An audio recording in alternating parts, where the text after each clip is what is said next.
So, Toronto's condo market, it's certainly been making waves, hasn't it? Oh, absolutely. We saw this incredible run-up in prices, and now, well, things look quite different. A pretty significant pullback. Yeah, a dramatic collapse, some are calling it. And it really makes you look under the hood, you know? Exactly. And that's what we want to do today, dig into why. Why this roller coaster? Is there something fundamental about how we finance, build, and sell condos here? I think that's the core issue, the mechanics of the Toronto system itself. Okay, so let's jump right into a big question then. The pre-sale model. Selling units before they're built.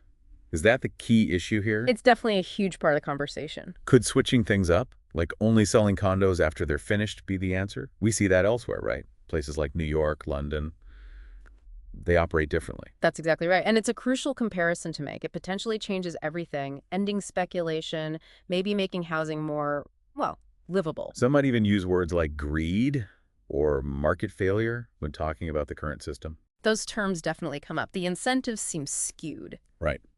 So our mission for this deep dive is to really understand the flaws or perceived flaws of this pre-sale model and explore what that build-first approach could actually look like for Toronto. Does that sound about right? Perfect. Let's unpack it. Okay, so first, let's clarify the current system in Toronto, the pre-sale model. How does it work?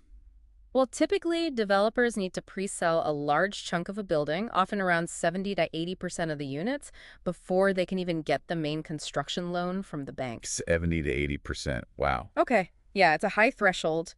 And the consequence of needing to sell so much so early. Let me guess. It attracts a certain type of buyer. Exactly. It heavily favors investor buyers, not necessarily families or individuals looking for a primary home. Is there data on that? Oh, yes. Statistics Canada looked at this back in 2022. Their findings were pretty stark. For smaller condos, like under 600 square feet, For the real shoeboxes. a whopping 65% were investor-owned in Toronto. 65%. Compare that to larger units, say over 800 square feet. That figure was lower, around 44%. Still significant, but it shows where the investor focus really was. So you get this investor frenzy, they jump in early, and that does what to prices? It pushes them up dramatically. We saw the average cost per square foot soar, peaking at, what was it, $1,689 in the third quarter of 2022. Nearly $1,700 a square foot. That must have made it incredibly difficult for first-time buyers, for families. Almost impossible to compete. They're often up against cash-rich investors looking to flip or rent out the unit. And it influences what gets built, too, right? If investors favor smaller units. Precisely. You see a proliferation of these tiny condos, studios around 400 square feet. They're easier to rent out, maybe easier to flip quickly, but they're not really designed for long-term living, especially if you need space. So the system works well for some then. Developers reduce their risk because sales are locked in early, securing financing. Investors potentially buy low, sell high, or get rental income. When the market's hot, yes, it looks like a win-win for them. But the risk gets transferred, in a way, to the market stability and to the end users who get priced out or are left with unsuitable housing options. And then the bubble bursts, or at least deflates significantly. Yeah. What happened starting around February 2022? We saw a major correction. Condo prices dropped nearly 20% from that peak. 20% is a serious drop in sales volumes. Even more dramatic, sales figures for April 2025, for instance, were down 30% compared to the year before. That's the lowest level since 2010 if you exclude the anomaly of the 2020 lockdown period. Wow. And new condo sales specifically. That's where it really hit hard.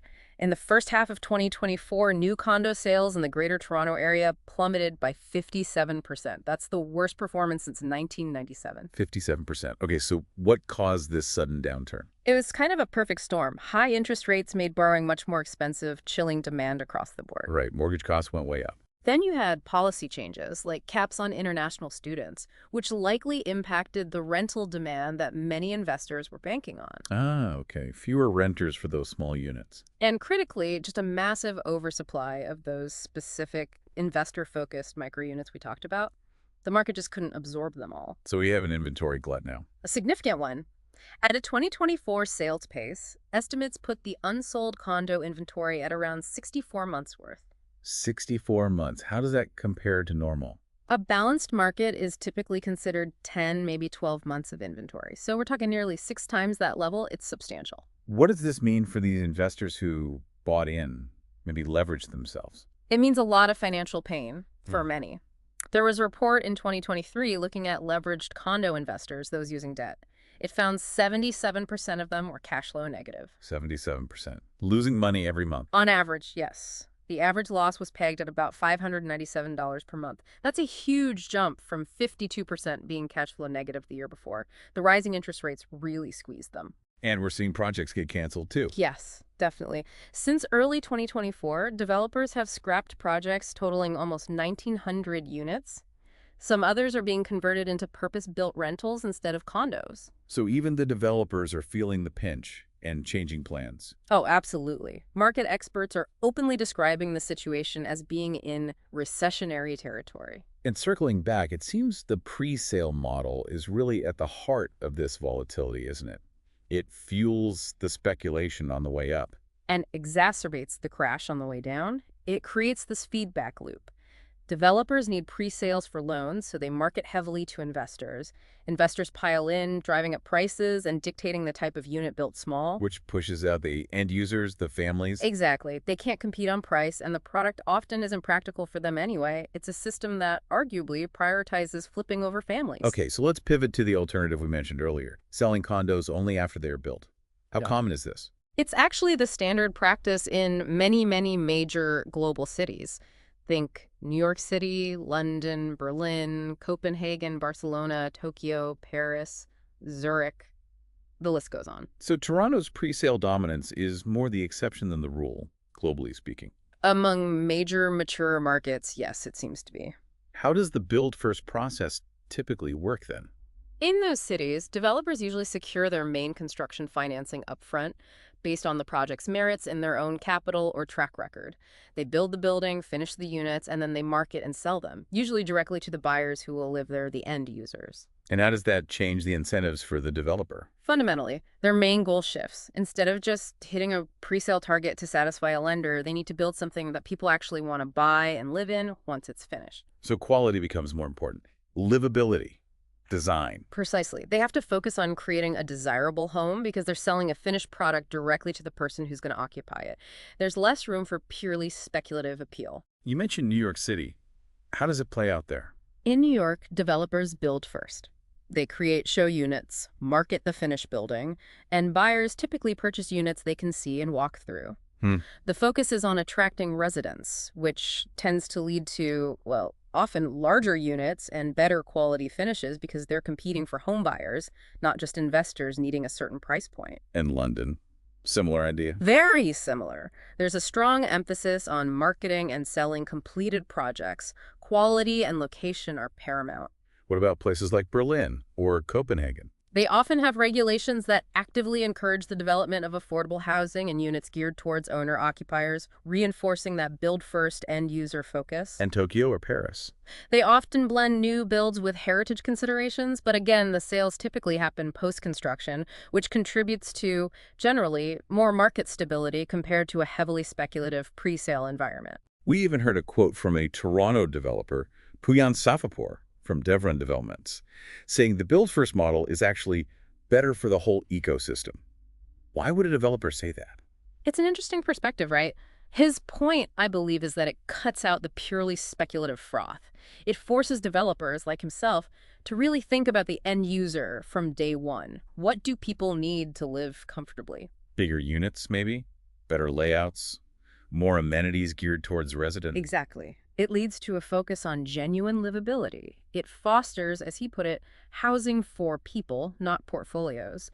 It aligns the developer's interests more closely with the residents' interests. It sounds almost, well, logical, more stable. So why isn't Toronto doing it this way? What are the hurdles to switching? It's a massive shift, and the biggest obstacle is probably the ingrained reliance on pre-sales for risk management by developers here. They're used to locking in those sales early to reduce their exposure.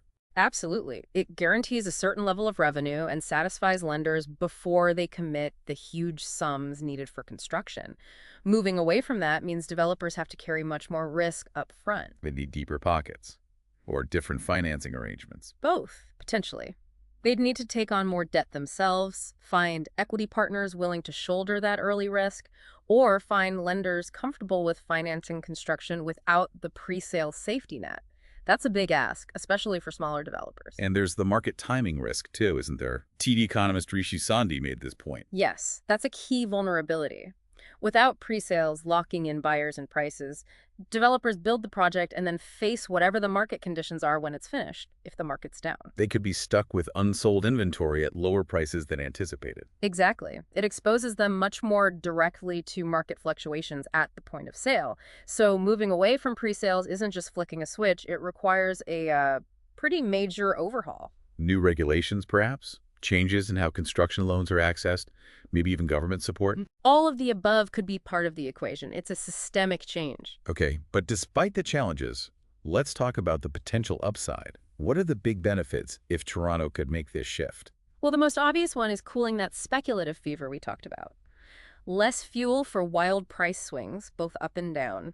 More market stability. Which would be welcome right now. Definitely. And then there's the impact on the housing itself. Developers would likely prioritize quality and livability over just maximizing unit count for quick pre-sales. So, potentially more family-friendly condos. Better construction.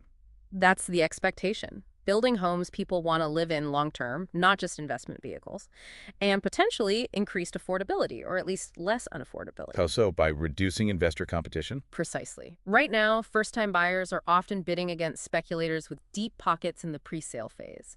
If you sell finished units primarily to end users, that competitive dynamic changes. It levels the playing field somewhat. Let's look at the numbers again.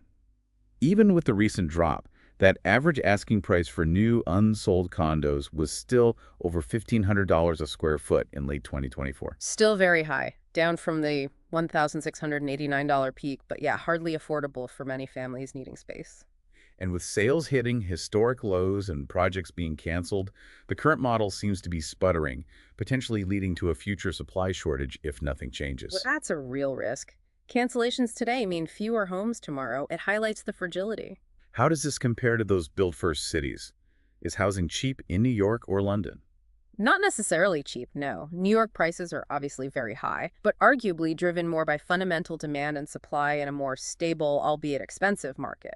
Berlin, on the other hand, through specific policies alongside its build-first approach, has managed to maintain a greater degree of affordability and focus on resident housing. So those cities show it's possible, at least, to build condos that serve residents first, even if prices remain high in some cases. Yes, they demonstrate that the pre-sale dependent model isn't the only way, and that other approaches can foster markets potentially more focused on housing people. Okay, so if Toronto wanted to move in this direction, what are the concrete pathways? What needs to change? Policy levers are key. Governments could potentially offer incentives for developers who choose a build-first model. Things like low-interest construction loans, maybe tax breaks for projects geared towards end users or families. So actively encouraging the shift. Right. And then there's the financing piece. Banks and lenders would need to get comfortable with the different risk profile. Maybe that involves new lending models, perhaps even government backing or guarantees for construction loans on build-first projects, at least initially, to ease the transition. It sounds like it also requires a bit of a cultural shift, too. Absolutely. A fundamental shift in how we view housing. Is it primarily an asset class for quick profits, or is it essential infrastructure for people to live, prioritizing housing as a human need over just a commodity? Who would resist this change? Well, you'd expect some resistance. Developers who are comfortable with and benefit from the risk mitigation of pre-sales might be hesitant, and investors who profited handsomely during the boom might not welcome a less speculative market. But the argument is that the status quo isn't really working for the city as a whole right now. That seems pretty clear. The condo collapse, families priced out, investors losing money, projects getting canceled. It suggests the current model has serious drawbacks. So let's try to paint that picture then. A future Toronto where condos are built differently. What does that look like? You'd hope to see more spacious, higher quality units being built. Condos designed with families and long-term residents in mind, sold primarily to people who actually want to live there, a market that's less prone to these dramatic boom and bust cycles. And you're saying this isn't just a fantasy. Other cities prove it's achievable. They show it's possible, yes. It requires bold moves, though. Policymakers need to act, developers need to adapt, and maybe the city as a whole needs to decide what kind of housing market it truly wants. It really feels like Toronto's condo market is at a crossroads. The pre-sale model clearly fueled a speculative bubble that's now bursting. hmm And learning from these other build-first cities offers a potential path towards a more stable, resident-focused market. A market where condos are primarily homes, not just commodities to be traded. Exactly. And that shift, while significant and challenging, seems worthwhile because, well, at the end of the day, housing should really be about people, not just profits. If you found this deep dive into Toronto's condo crisis eye-opening and maybe a bit concerning, Or perhaps hopeful, depending on how you look at the alternatives. true, then please do give us a like, subscribe, and maybe share this video with someone who might find it interesting. We'd appreciate that. And we want to know what you think. Should Toronto ditch pre-sales and really push for a build-first model like we see in other cities? Or is there another way to fix this mess? Yeah, let us know your thoughts in the comments. Is build first the answer? Or are there other solutions we haven't touched on? Let's keep the conversation going. Thanks for tuning in. See you in the next deep dive.